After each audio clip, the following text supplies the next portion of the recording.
Girivaradari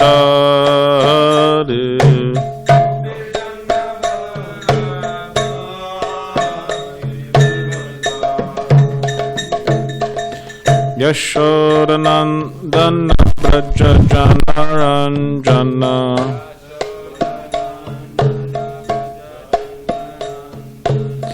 Yashodanandana Brajajana Ranjana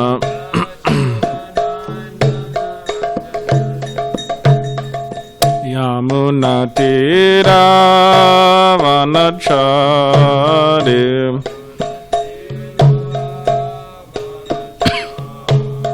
Yamunatira Vanachari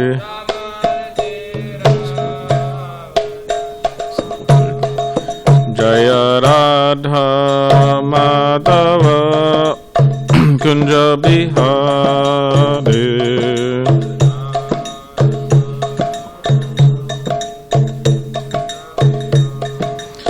Jaya Radha Madhava Kunja Bihari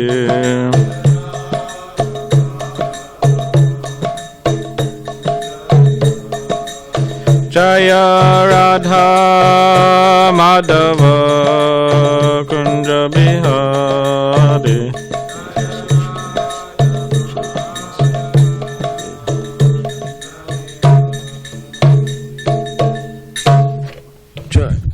Vishnupada Paramahamsa Parivajakachoya Ashto Tirashatashi Srimad Divine Grace A.C. Bhaktivedanta Swami Srila Prabhupada Ki Jai Jai Vishnupada Paramahamsa Parivajakachoya Ashto Tirashatashi Srimad Divine Grace Srila Bhakti Siddhanta Saraswati Thakur Prabhupada Ki Jai Ananta Koti Vaishnava Vrinda Ki Jai Namacharya Srila Haridas Thakur Ki Jai Prem Zikaho Shri Krishna Chaitanya Prabhu Nityananda Shri Advaita Gadadhar Shivasadi Gauda Bhaktivinoda Ki Jai Shri Shri Radha Krishna Gopa Gopana Shama Kun Radha Kun Giri Govardhan Ki Jai Vrindavan Dham Ki Jai Navadvip Dham Ki Jai Ganga Yamunamai Ki Jai Tulsi Maharani Ki Jai Bhakti Devi Ki Jai Samaveta Bhaktivinoda Ki Jai. All glories to the assembled devotees.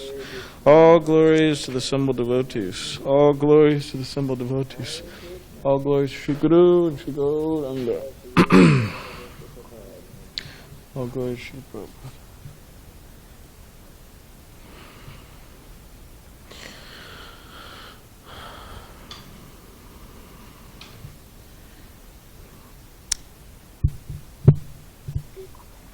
So today is the appearance of Sri LocanaDasaThakura, so I'll just read a short biography of him to start with.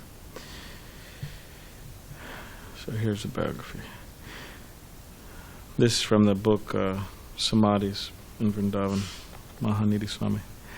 Sri LocanaDasaThakura was a disciple of Sri Narahari Sarkar Thakur, a dearest associate of Lord Chaitanya. Quote, this is from the Chaitanya Mangal. My hope of hopes is to be near the lotus feet of Sri Narottam Das Thakur and serve him with my very life.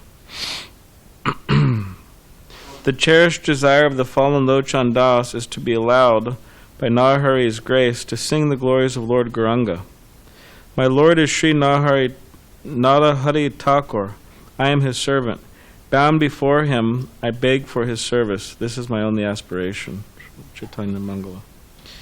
LocanaDasaThakura Thakur wrote Chaitanya Mangal, which tells many pastimes of Lord Chaitanya not revealed by Vrindavan Das Thakur or Krishnadas Kaviraj. He mentions an especially touching conversation Sri Gaurasundar had with Vishnu Priya Devi the night before he took sannyas.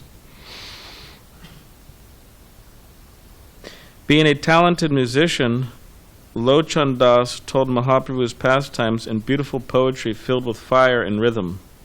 Common people could easily understand the divine character of Sri Chaitanya and awaken their religious feelings. As devotees regularly chant the Vedic epics Ramayana and Mahabharata, Gaudiya Vaishnavas still wander through Bengal reciting the Chaitanya Mangal. LocanaDasaThakura Thakur also wrote many songs praising Sri Chaitanya Mahaprabhu, Sri Nityananda Prabhu, and Gauridas Pandit. LocanaDasaThakura stresses that Raganuga Bhaktas must take shelter of Gadadhar Vrindavaneshwari to attain Radha Govinda Prema Bhakti. Srila Bhaktisiddhanta Saraswati Thakur used to print and distribute LocanaDasaThakur's Sri Chaitanya Mangal. Srila Prabhupada was very fond of his bhajans. While singing Parama Karuna, Srila Prabhupada would plunge into the ocean of Granga Prem. Prabhupada wrote an extensive commentary on this bhajan, Bhaja Bhaja Bhai Chaitanya Nittai Surida Vishvashakoti. Locandas asked everyone, "My dear brother, just worship Lord Chaitanya and Nityananda with firm faith and conviction. Don't think that this chanting and dancing will not lead to the desired goal. It will. It is the assurance of Lord Chaitanya Mahaprabhu that one will get all perfection by this process. Therefore, one must chant with firm faith and conviction." That's a short biography of LocanaDasaThakura.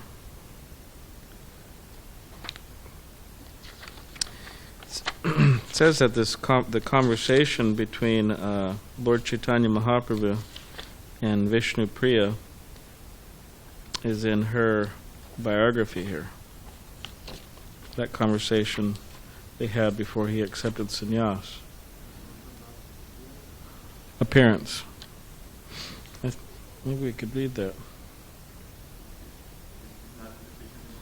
It's in the Chaitanya Mangal, but in this short biography of Lord LocanaDasaThakura, it was said that Vishnu Priya and Lord Chaitanya, the conversation they had before he accepted sannyas, it's here in her biography.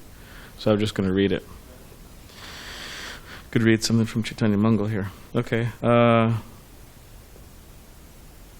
Okay, so he narrates the especially touching last conversation Lord Gauranga had with Vishnu Priya the night before he took sannyas. Okay, so this is the conversation.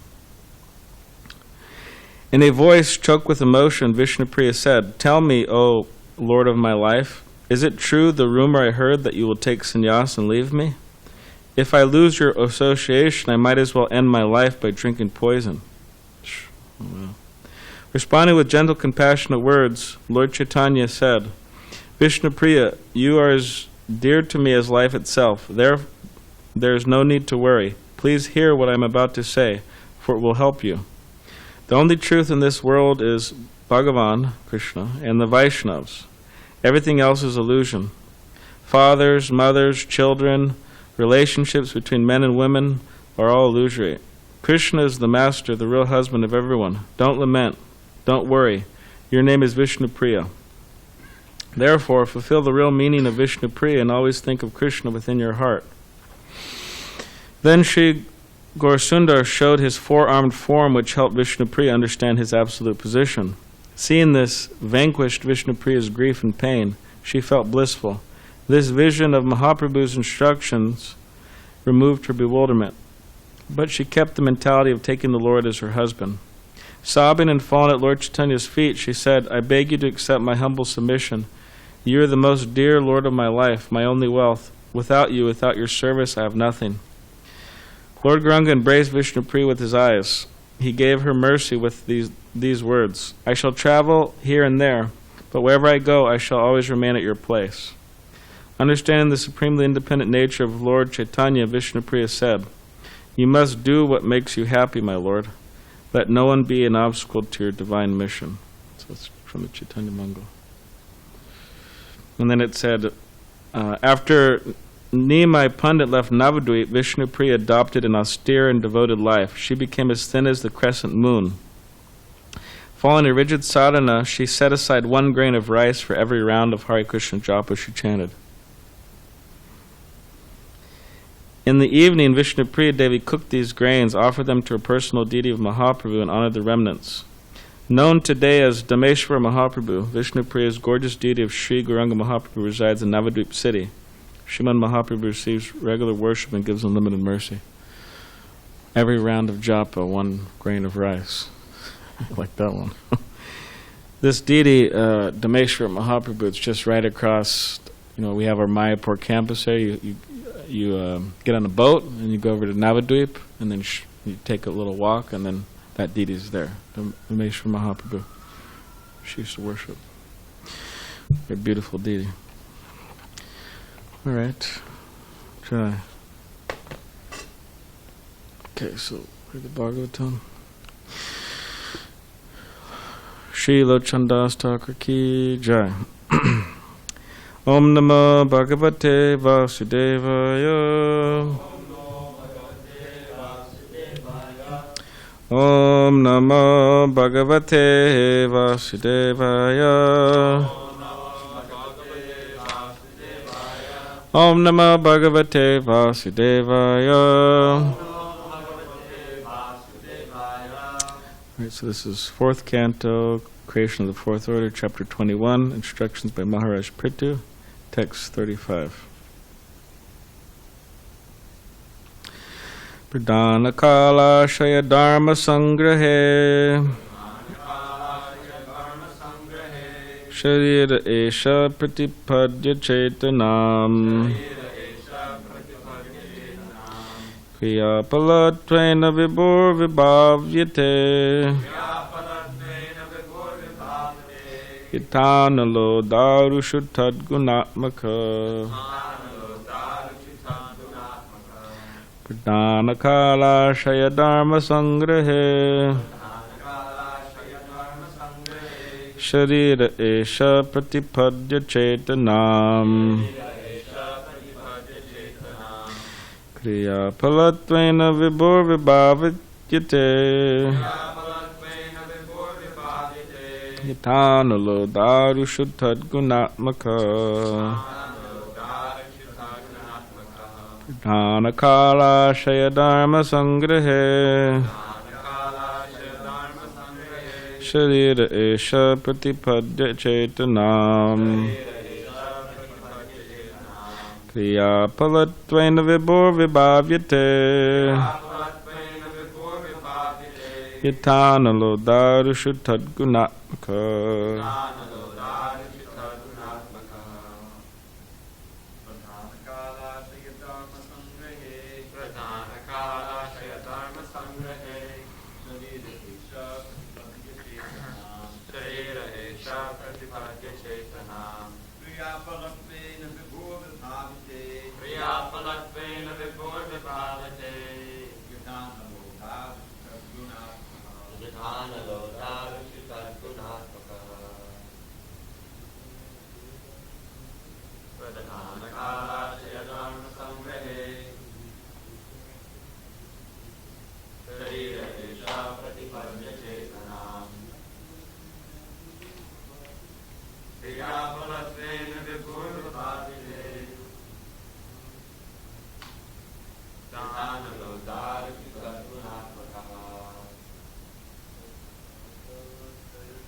All right, word by word.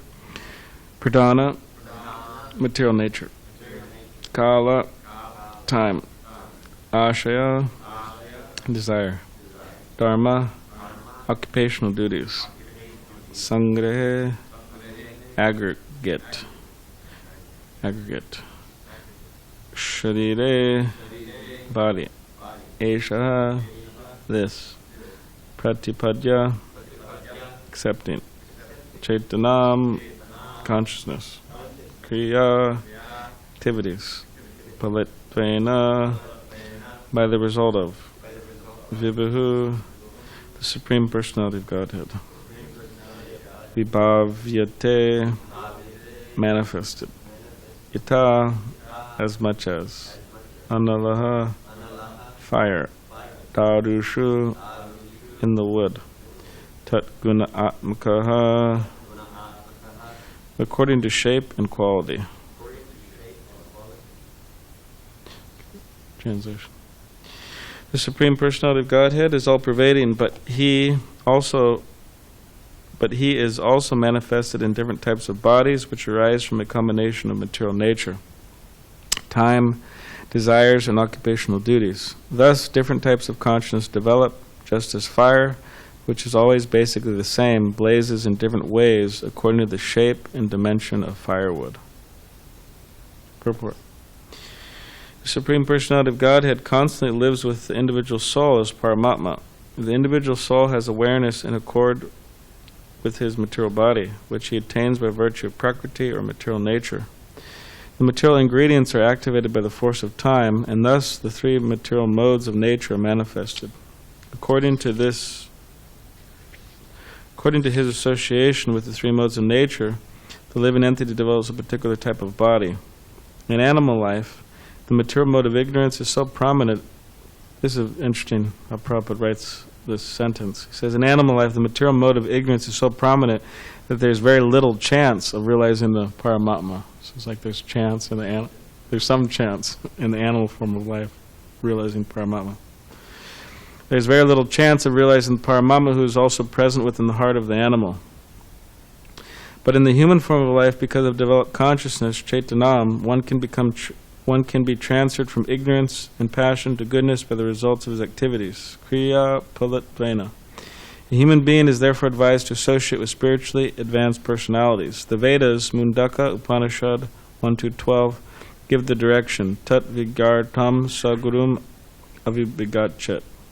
In order to reach the perfection of life or to understand the real constitutional position of the living entity, one must approach the spiritual master. Gurum Avibhigachet. One must, it is not optional. It is imperative that one approach the spiritual master, for by such association one proportionally develops his consciousness toward the Supreme Personality of Godhead. The highest perfection of such consciousness is called Krishna consciousness. According to the body given by Prakriti or nature, one's consciousness is present. According to the development of consciousness, one's activities are performed. And according to the purity of such activities, one realizes the Supreme Personality of Godhead, who is present in everyone's heart. The example given herein is very appropriate. Fire is always the same, but according to the size of the fuel or burning wood, the fire appears to be straight, curved, small, big, etc. According to the development of consciousness, God realization is present. In the human form of life, it is recommended, therefore, that one undergo the different types of penances and austerities described in Bhagavad Gita: Karma Yoga, Jnana Yoga, Dhyana Yoga, and Bhakti Yoga. Like a staircase, yoga has different steps for reaching the topmost floor. And according to one's position upon the staircase, he is understood to be situated in Karma Yoga, Jnana Yoga, Dhyana Yoga, or Bhakti Yoga. Of course, Bhakti Yoga is the topmost step on the staircase of realization of the Supreme Personality of Godhead. In other words, according to one's development in consciousness, one realizes his spiritual identity. And thus, when one's existential position is purified fully, he becomes situated in Brahmananda, which is ultimately unlimited. Therefore, the Sankirtan movement contributed by the Supreme Personality of Godhead, as Lord Chaitanya, is the direct and easiest process for coming to the purest form of consciousness, Krishna consciousness, the platform of which the Supreme Personality of Godhead is fully realized. Directions for performing different types of yagas are specifically arranged for the highest realization of the Supreme Lord, as confirmed in Bhagavad Gita by the Lord himself. Ye yata mam prapadyante tam stadaiva bhajamiham. Bhagavad Gita 4:11. The Supreme Personality of Godhead is realized according to the proportion of one's surrender. Full surrender, however, occurs when a man is perfectly in knowledge. Bahunam janmanamante gyanavam mam prapadyate. Bhagavad Gita 7:19. Om Gyanatipadandasya Gananjana Shalakaya Chukshudhanmalitamena Tasmai Shri Gurave Namaha Bhukam Karidvachalam Pangam Langaite Gidim Yakripatamaham Vande Shri Gurun Dinitarinam Ancha Kapadivishya Kripa Sandhu Bevacha Patitanam Pavanebhyo Vaishnavebhyo Namo Namaha Jai Shri Krishna Chaitanya Prabhu Nityananda Shri Advaita Gadadha Shivasati Gaura Bhakti Vrinda Hare Krishna Krishna Krishna Hare Hare Hare Rama Rama Rama Hare Hare. Okay, translation again. The Supreme Personality of Godhead is all-pervading, but he is also manifested in different types of bodies which arise from a combination of material nature, time, desires, and occupational duties. Thus, different types of consciousness develop, just as fire, which is always basically the same, blazes in different ways according to the shape and dimension of firewood.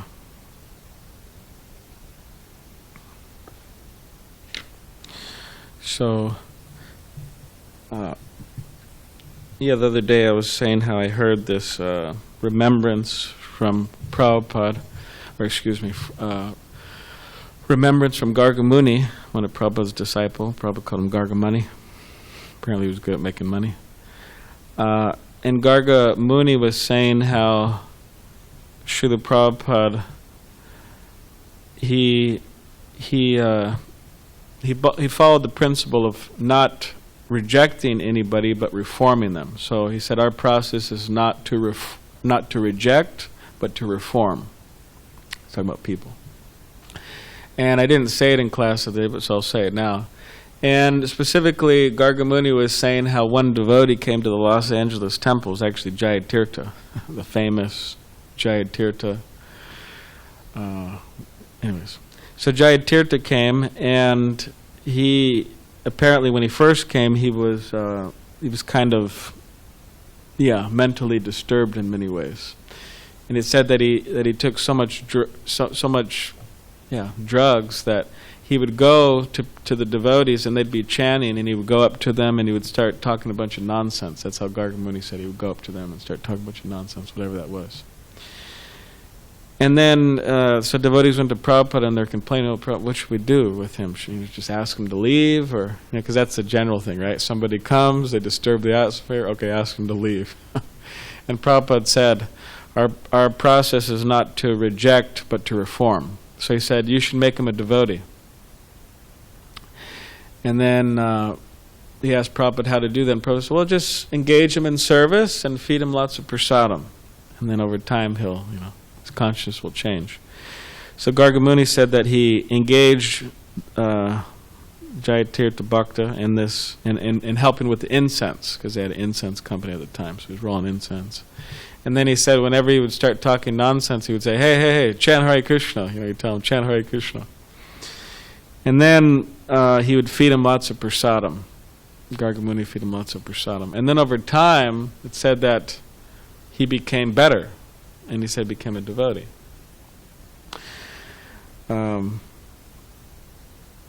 So similarly, and also there's that case of in Boston, there was a bhakta, and he was also kind of disturbed fellow. And what he would do is he would camp out in the lobby. And he would sleep there, and he would take prasad there, and he would read there, just right in front in the lobby. And he somehow insisted in being in the lobby. And that disturbed devotees. So Satsrup Das Goswami was the temple president, and all the other Boston devotees, they were upset. And so they sent a letter to Prabhupada. Yes, Prabhupada, what should we do? This person is disturbing the atmosphere. Should we ask him to leave? And then Prabhupada wrote a letter back, but the words that especially jumped out to the devotees, Satsrup Das Goswami and the others, it was, what's the matter? Can't you tolerate? That's what Prabhupada said. What's the matter? Can't you tolerate? So they let him, stay. And my spiritual master was there at the time, His Holiness Giraj Swami in Boston. And then he went to India, and he was based in India for like 30 years. I mean, of course, he traveled throughout the world, but he was based in India for 30 years. So then 30 years pass, and then he goes to the Los Angeles temple, New Dwarka. So my spiritual master's there, and in the morning program, and then he looks at this. Oh yeah, they used to call this bhakta who was in the lobby, they used to call him Crazy Peter. Anyways, so he looks in the room in the morning program, and he sees this person who's Crazy Peter after so many years. He's like a brahmachari or whatever, he's a devotee.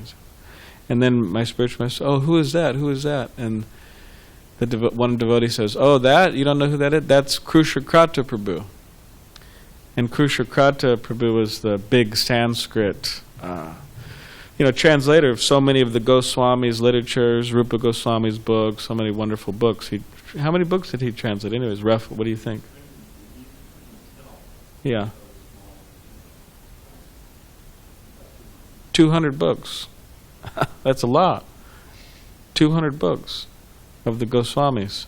Now, these are, important books.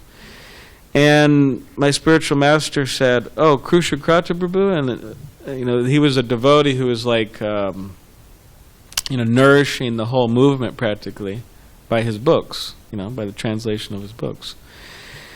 So so the idea was that, because Prabhupada didn't reject him, over time he became Krushakrata. From crazy Peter to Krushakrata, right? It was quite a transformation. He was here too. Yeah. Uh-huh. Oh, do you have the mic, Jamal? Just so. Yeah, and he would just go out and hold the book out. He couldn't really do much on book distribution. But the same Jayatirtha, who later on, when I was there in LA in the mid-70s, he had become the temple president there, and I think at GBC even. Yeah. And he invited this Krushakrata to come there to LA and teach Bhagavad Gita, because he was like a. He invited him from SanDiego back to LA. I don't know if it was from here. By that time, he had gone somewhere else, but because he was so brilliant, he had memorized the whole Gita, and he was able to, quote all the verses and everything. So they thought, well, he should train up some of the devotees in Bhagavad Gita class. So we had one every night. So they gave him the class, but he didn't have the ability really to teach. It would be like you were in a second grade class, the way he would speak to the people, and it didn't work out. After a few classes, well, that's not going to work out. And after a while, they got him into the Sanskrit department. This was before, he didn't know Sanskrit, but he taught himself Sanskrit like within 6 months, and gradually, one by one, because this was like 7 months. Wow. Yeah. But and this was 77. And Prabhupada left, and he started studying Sanskrit. Then after Prabhupada left, the big production was down. And so gradually, one by one, the Sanskrit guys all left, except for Krushakrata. It became the Sanskrit department. And so that's when he started doing the translating. And I was right there. He would give me each verse that he translated. And I said, "Oh, this is fantastic, Krusha, keep growing," like that. Yeah, he would give you the verses and you would memorize them, right? I would start memorizing them. And he would copy them. There was only photocopied. There wasn't any computerized thing. And gradually, he did the whole Stavamala. And just before I left LA, he gave me, I had a little suitcase, with all the Stavamala things printed out in it. And then I started making my tapes.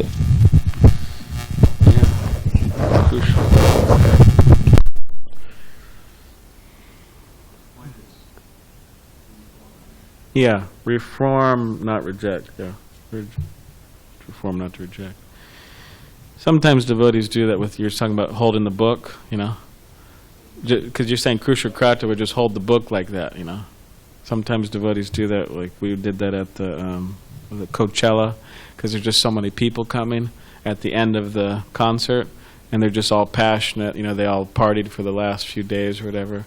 They're all passionate leaving, hundreds and thousands of people, so it's very hard to stop people because they're just going. So you just stand there. I remember I did that when you were standing there with the book, and eventually, somebody grabbed the book, but they just keep on walking, say, hey, But one guy there, he gave it was pretty good. I mean, it didn't happen so many times to me, but he gave a $100 donation there at Coachella, when I was standing there, like this. So, anyways. Yeah, it was good, yeah. Similarly, it says here, the Paramatma, the Krishna, he's in the heart of everyone. So he's not rejecting anybody. He's there, waiting, just like the examples given, right? We've all heard, right? There's the tree, and then there's the two birds, and one's Krishna, one's the individual soul. So within the body, there's Krishna, the super soul, and the individual soul. So Krishna is always waiting for that soul to turn to him. So Krishna doesn't reject anybody, which is actually quite a, could say, revolutionary, unique contribution within the, you could say, religious world, or within the different options that people have within this world for, which religion do they want to pick.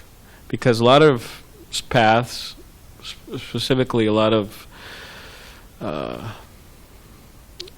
Christianity and other things, other paths like that, a lot of them, Abrahamic religion, they'll say, well, you got one option, or you got one chance, namely this one life, and then after that, you're toast.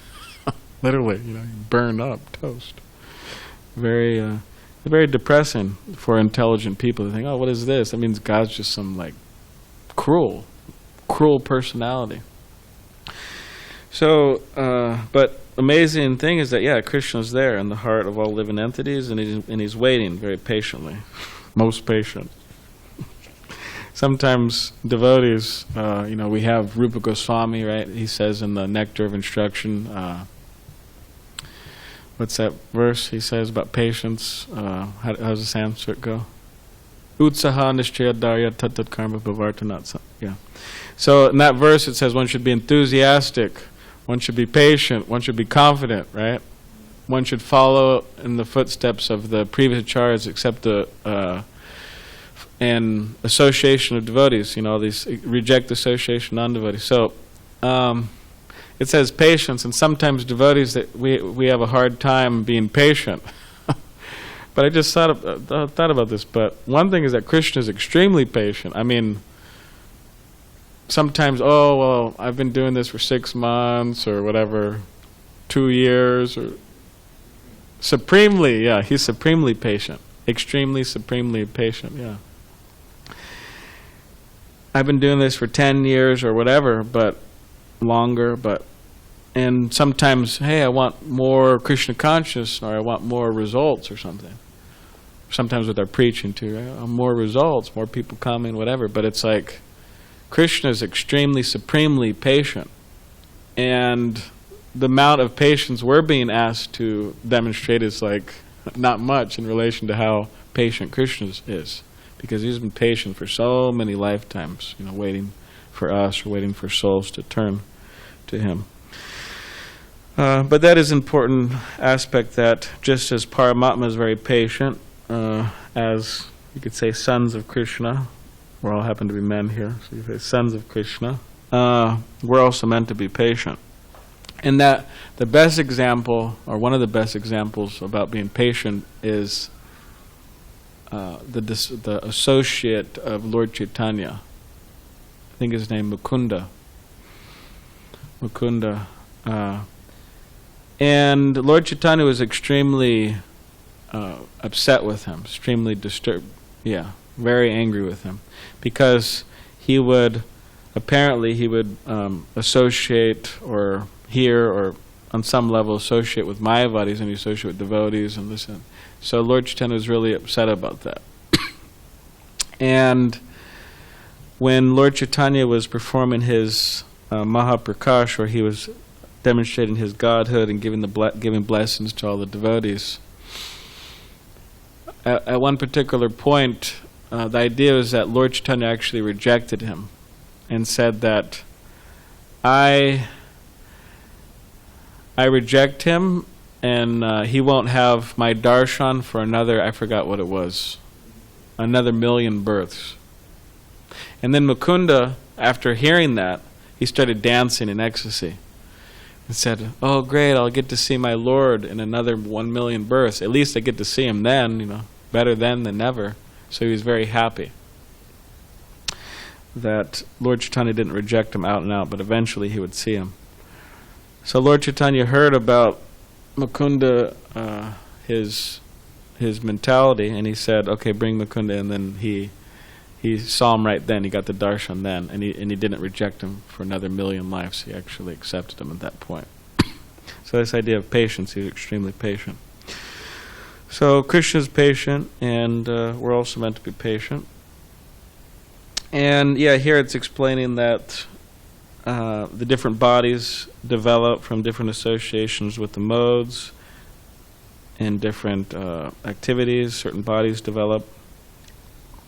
And whatever body we happen to be in, if we're in a human body, which we're all in here now, the idea is we need to approach a guru. Guru avabhigatchat. One must, it is not optional, one must approach a guru. And when one accepts a guru, one has to surrender to the guru. So the guru has orders, you could say, or desires, and it is the duty of the disciples to carry out those desires of the guru. And it's not that it's some, the guru's selfish person with personal desires, but the guru is a representative of Krishna, and he's representing Krishna's desires. In other words, so what the guru wants, Krishna wants. And one of the main things that the guru wants, that our spiritual master wants, and that Srila Prabhupada wants, and that our previous acharyas want, is they want the spreading of Krishna consciousness. They want to spread Krishna consciousness far and wide. In order to do that, we have to, first of all, follow their instructions to engage in sadhana bhakti very seriously, sincerely, as best as we can, and then somehow or other try to give Krishna consciousness. Of course, Prabhupada said book distribution is in many cases, Prabhupada would say, pleases him the most, and the most important activity, and so on. And it's true, say, book distribution, you could hear the drum, the mridanga, for maybe a block, depending on how loud the mridanga player hits the drum. You could hear it maybe a block away, maybe. But Prabhupada said that the brihat mridanga, you could hear that all over the world. And so in other words, someone gets a book here, like for example, sorry to use myself as an example, but it just came to mind, and it happened, and so. But yesterday, these three people came to the temple, and it was a young lady with her parents, and they're from China, and she was here going to school in Phoenix, and the parents were visiting, and she'll be going back to China soon. So we have books in Chinese now. So I said, "Oh, we have books in Chinese. I'll go get you one." So I got the father a Chinese book. So he's very happy. The lady read English, and I tried to connect her with devotees there in China. But the point is, they get a book here in SanDiego or wherever, and it could go all over the world. And there's so many stories and so many cases in which, by one book, it creates like a revolution within somebody's consciousness. And practically all of us here, I suspect, we read Srila Prabhupada's, of course we read Srila Prabhupada's books, but in the beginning, and it inspired us in a very, you could say, real way. And then from that, it changed our lives. So that's why Prabhupada said, just a few words could even change a person's life, even if they just read a few words within one of Prabhupada's books. So it is extremely important, Prabhupada would say, in many cases, most important. And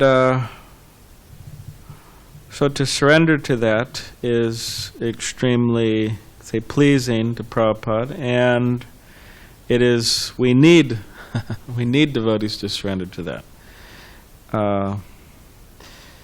And Prabhupada, what could one person do? Prabhupada, of course, is Prabhupada. You could say that we have this idea that the Acharyas, they could, like Bhaktivinoda Thakur, he could have liberated the whole world, but he left something for us to do. But still, nonetheless, at least you could think of ourselves, how much can we do? We only have two hands, how many books can we distribute, right? But if we also train others to distribute books or inspires others to distribute books, it's like multiplying our hands, you could say. Because, the fact is we need hundreds and thousands, and would be good, millions, trillions. How high does it go? Quadrillions? team zillions or something like that. We need so many to pump out books. Why? Because people need the knowledge. And this is one way, a very important way, to surrender to the Guru, to surrender the Guru's order to spread Krishna consciousness.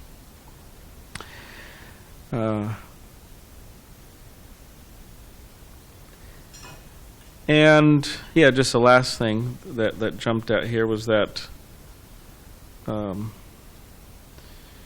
Prabhupada's talking about the purity. Where is this? Oh yeah. And according to the purity of such activities, one realizes the Supreme Personality of Godhead. So, one's activities are performed, and according to the purity of such activities, one realizes the Personality of Godhead. So that's the idea that we're performing our duties, our activities in Krishna consciousness, but we want to somehow or other try to develop purity in our actions in Krishna consciousness. And by that purity, realization of Krishna will come. So we could be chanting, we could be doing so many things, but if the purity is lacking, it's very difficult to realize Krishna. Therefore, we need that purity. So we really have to try to purify our heart. My father said that.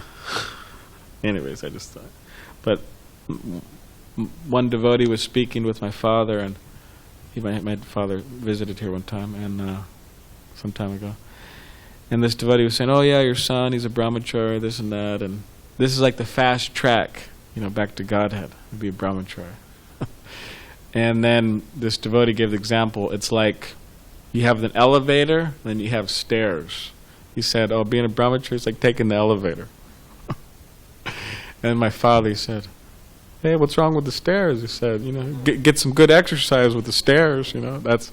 So, there's different, karma, jnana, dhyana, bhakti, brahmacharya, grihastha. You could say there's different ways of looking at things, and according to our mentality, we see things better or worse or, differently. So, but we should try to develop the purity or develop the spiritual intelligence in which we see things as they are. Means from the Shastra Chakshu, from the eyes of Scripture. So yeah, that's important too. So anyways, there's many points here, but we'll stop there at the time. So does anybody have any questions or yes, comments? Comment. Yeah. Okay. How extended? Take about 4 minutes. Okay. This song, this famous song by LocanaDasaThakura. Okay, you're gonna give us your English. Parama Karuna, Yes. super compassionate. So I put it into English. All right, let's hear it.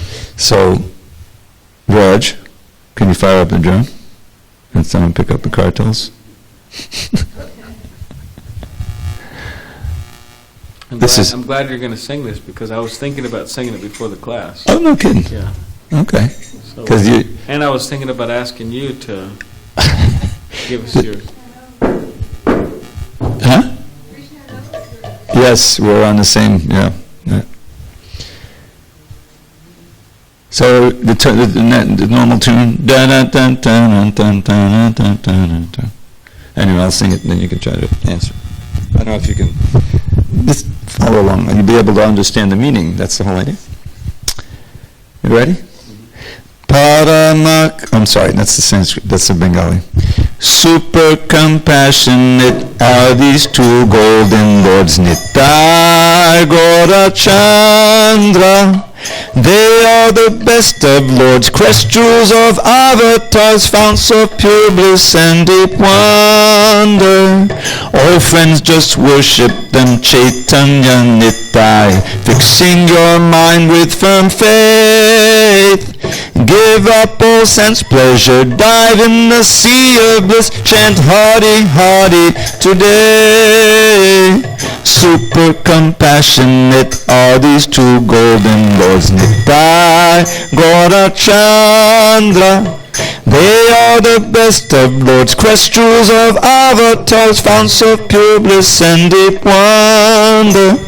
Brothers and sisters within the three worlds, there is no one as kindly as they.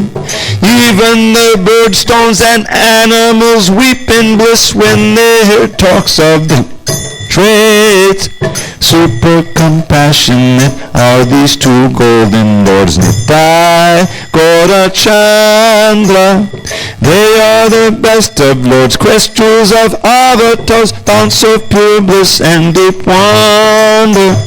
Listen to what I say. If you do not attain any desire for their service, Yama will punish you, causing you endless pain. This is what Lord Chanda says. Super compassionate are these two golden lords, Nitai, Gaura Chandra. They are the best of lords, questors of avatars, founts of pure bliss and deep wonder. Founts of pure bliss and deep wonder.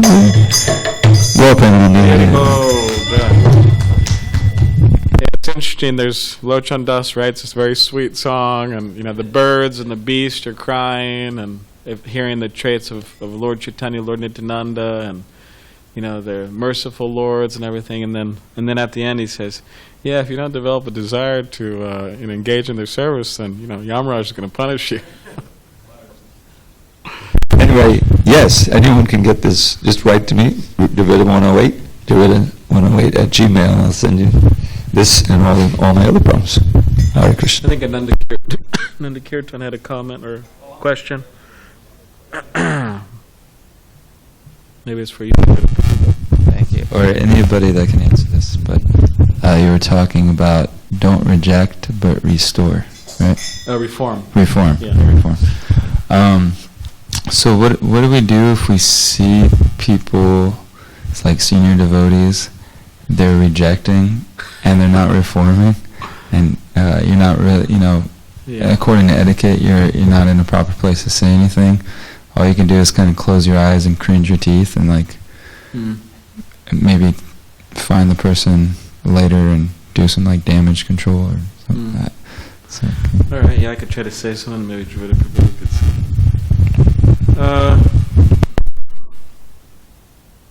Well, one thing is that, we have this idea that everyone's our guru, and you could say, oh, that sounds like a strange idea. How can everyone be our guru? But people could be our guru in the sense of when they do something, they're our guru in the sense that they're teaching us that, oh, I'm not going to do that. This is not good. So you could say, even within the devotee world, and they may be very good devotees, they may be very advanced devotees actually, but according to, you could say, our perception of Krishna consciousness, it may be clear to many others too that, oh, well, that's not, you could say, the best course of action. So they're teaching us, you could say, what not to do, or, I know it's a kind of a delicate subject, but, but also, that's just reality. I mean, we have to just, be real. Just like if devotees, for example, the example's coming to my mind or something, but, back in the 80s and 90s, there's all these ideas, okay, well, you just stop book distribution, and you just go out and, sell stickers and hats and all this. Now, later on, devotees realized that was, okay, maybe at the time it produced some money, this and that, but devotees, you can't just sell stuff, you have to sell books, because books will keep you happy, book distribution will keep you happy, not selling stuff. And a lot of this stuff had nothing to do with Krishna. So it's almost kind of like a karma yoga thing, okay, well, you engage and, give your fruits or something, but it's not like a direct, So, and that may be going on in the world somewhere, who knows, And, people, but, or whatever may be going on in the world, in the international side of Krishna consciousness, but you think, okay, well, I don't want to do that. They're teaching what not to do because, according to my perception and many others' perception, it's not what Prabhupada wants. Prabhupada wants something else. But still, the difficulty is how do you keep your appreciation for devotees? Because you don't want to, even if they're wrong, apparently are supposedly wrong. You don't want to break your, appreciation for devotees. So an interesting thing is in Bhakti Rasamrita Sindhu, it says that even a person on the level of bhava, this is a high level, it says that not all of their anarthas are gone. It means some are still there. And it gives example of a moon. The moon's there, but there's some spots, right? But it's still illuminating. So devotees are devotees. Anyways, it's a big subject, but I think Pramesh. Can I add one more thing to my question? Yeah. That was a nice answer, but I was also thinking, but what about all these people that are being rejected? Like how are we going to help them? Yeah, that's true. Well, you could be merciful. That happens a lot. You could be merciful. Yeah. Okay. I mean, because the thing is, if somebody's in a role of management or whatever, like, it just may not be your, we can't necessarily change the what do you call the way of the tide so easily. It's just like things go on how they go on. But at least with ourselves, we could try in our own ways to help the situation. It may not be helping it very much or very big because it might be out of our control. But we try to be merciful and try to set the example as far as possible. Yes. Just being around for a while, that phrase, fools rush in where angels fear to tread. So, there's another perspective, and I'm not saying everybody's spoke isn't perfectly right, but something to consider. I wouldn't doubt if many of these people that so-called rejected once sat in that seat that he's sitting in and said the same thing. So, for example, one devotee complained to Prabhupada, this person kicked this guy out. And Prabhupada says, oh yeah, that was very good. It's like, what? So he says, yeah, last time somebody, they didn't kick this crazy guy out and he committed suicide in the temple. So, there's circumstances. It's not a hard and fast rule. It's not just one way you drive, you got to really consider a lot of stuff. And also, even with the stickers and the hats, let's see you try to distribute books at the Speedway NASCAR race show. Let's see how many books you get out. And let's see how many thousands of dollars Dasarath Prabhu brings in to build a temple. Yeah. And to engage all those people. And didn't, Bhaktivinoda Thakur go house to house and just get money, right? So, to build the temple in Mayapur. So we have to back up a little bit maybe, and consider maybe these devotees aren't even wrong. I'm not saying that they're all perfect, but I think we have to consider that us being in the movement a quarter of the time that they have been in, maybe they know something that we don't know. Yeah. Also. Yeah. It's just, it should go on in our heads a little bit. Well, Prabhupada said this, so therefore they're wrong. We should be, I'm not saying it, I'm just doing that. But, just throwing another perspective out there. Yeah, that's good. I mean, and the hats and stickers are engaging people, really, if you're going to use the money in Krishna service, really engaging people that wouldn't take books. And they're going to hell. And they get money, and now they're not going to hell. Maybe Yamaraj goes, okay, you did some service, so, you have to be a little, I don't know, considerate about this stuff. Yeah, it's interesting. Bhakti Siddhanta Saraswati Thakur, apparently, I heard this from Tirtha Maharaj, but he said that, which I don't doubt, Bhakti Siddhanta Saraswati Thakur was quite a revolutionary thinker and preacher, but apparently said he would, the disciples, at least at some point, they would, you go collect for kind of, we're feeding the poor, this and that, and then Bhakti Siddhanta Saraswati Thakur would use that to, build temples. Quite interesting, Yeah. Yeah. So there's a lot to consider, different angles, vision. So I think we're supposed to end, but you want to, is it? Okay, one last. Yes. So I was reading here and I was listening to the lecture.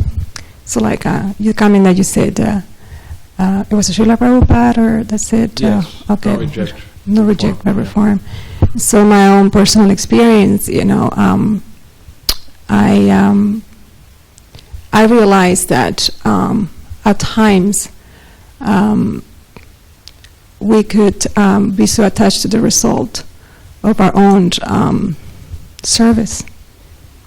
So, and it seems like we're trying to serve and to help, but at the end of the day, it's their decision, it's their free will, and that's one of the lessons I learned. That Krishna will take care of them accordingly, and not to try to control the end of it, because also we can cause even more harm to someone when we are not listening or what they're saying or not saying at times, because sometimes also silence, it's saying something.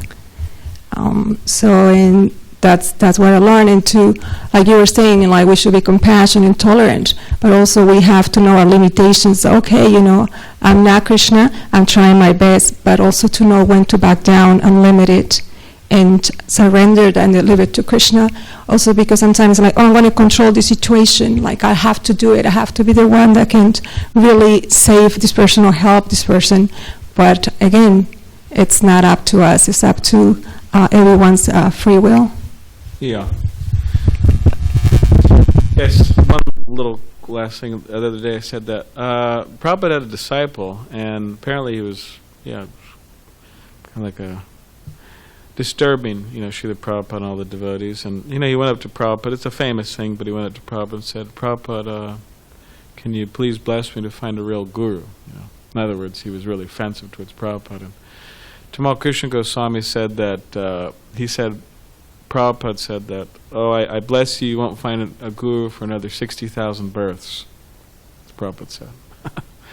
And Maharaj was saying that was Prabhupada's mercy, because who knows, if Krishna would have dealt with that person, it might have been a lot longer, But Prabhupada said another 60,000 births. But even though Prabhupada sent a letter out, don't let this person in. And even though that was the case, apparently devotees said that although Prabhupada rejected him, later Srila Prabhupada was asking about him. Oh, how is so-and-so? Did you hear about him? And so it's quite interesting phenomenon there. So anyways. All right. Grantaraj Srimad Bhagavatam ki jai.